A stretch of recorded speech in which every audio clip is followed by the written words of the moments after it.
that they're anti-feminist is already just so disappointing to me.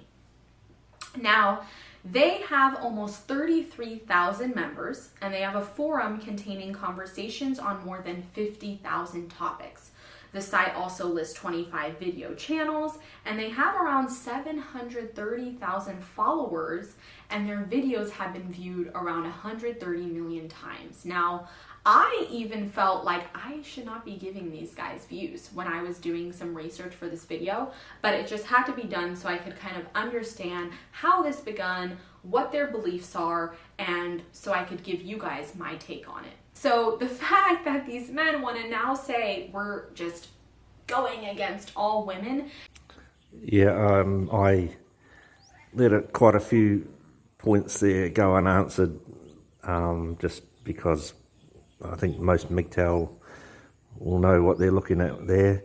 But MGTOW are not going against all women.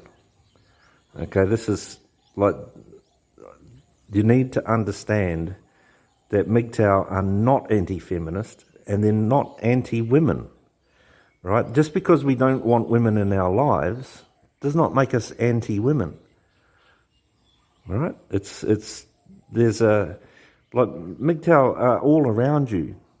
Every day you'll be rubbing shoulders or rubbing elbows with MGTOW all around you. And like, women need to understand that MGTOW are completely indifferent to women.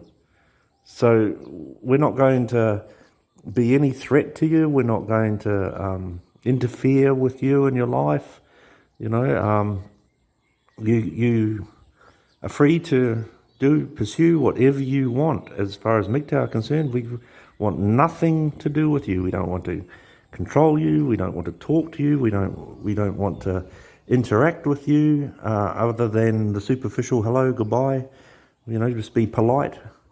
So there's no problematic. There's no anti-feminist. There's no going against all women.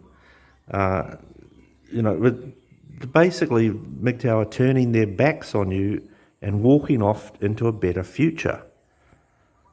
Tells me that they must have had some mommy issues to begin with. I have a very firm belief that if a man does not respect or love or care for his mom, then there really is no room for him to care for, love, and respect any woman for that matter.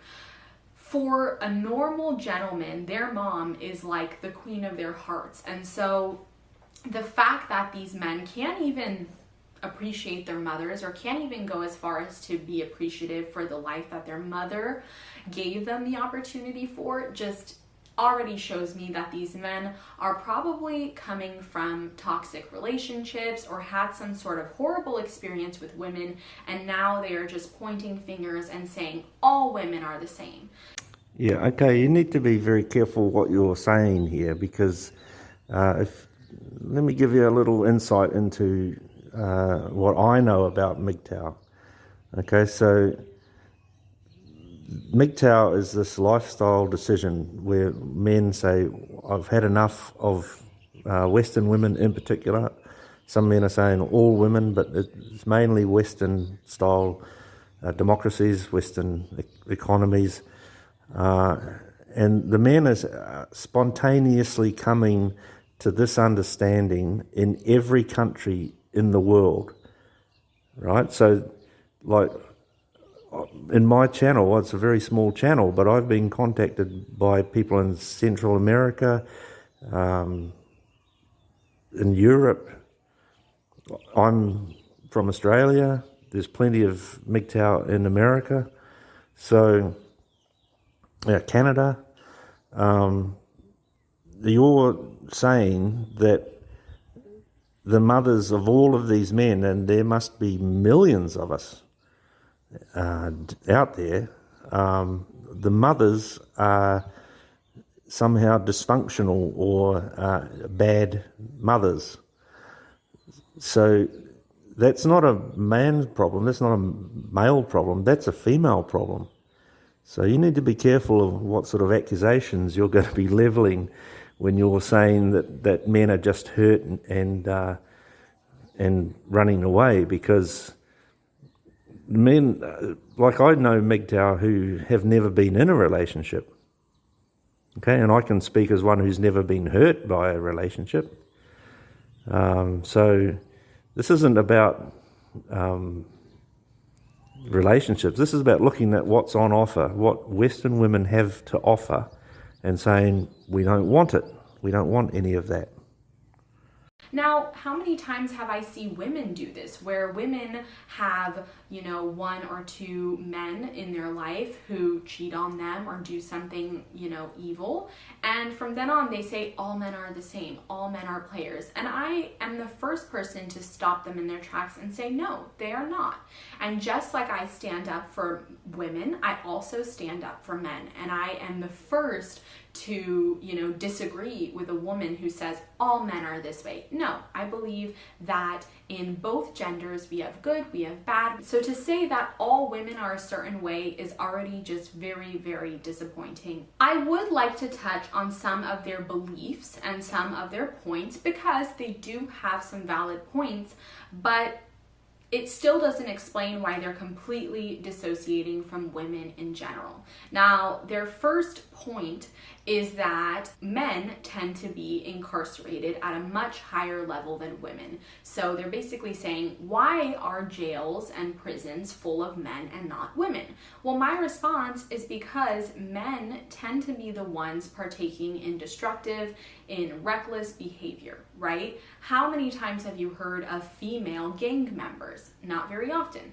How many times have you heard of women shooting public places like schools and movie theaters? Not very often, right? These tend to be men. I'm not saying they're always the case, but once again, we're talking about averages and majorities here, and when we look at the stats, men are at the majority when it comes to committing crimes, so this makes sense why they are incarcerated at higher levels.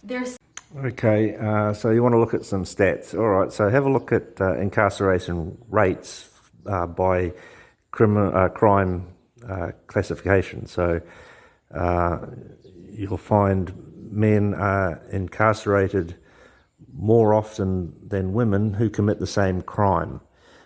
Also look at the length of the sentence for the same crime between the genders. Okay, so murder, manslaughter, all that kind of thing, theft, property theft, white collar crimes, fraud's a good one to look at. Women who commit fraud generally get a slap on the wrist compared to men. So it's not so much the numbers of incarcerations as the difference in sentencing between the genders. I think that's more to the point that MGTOW have regarding incarceration.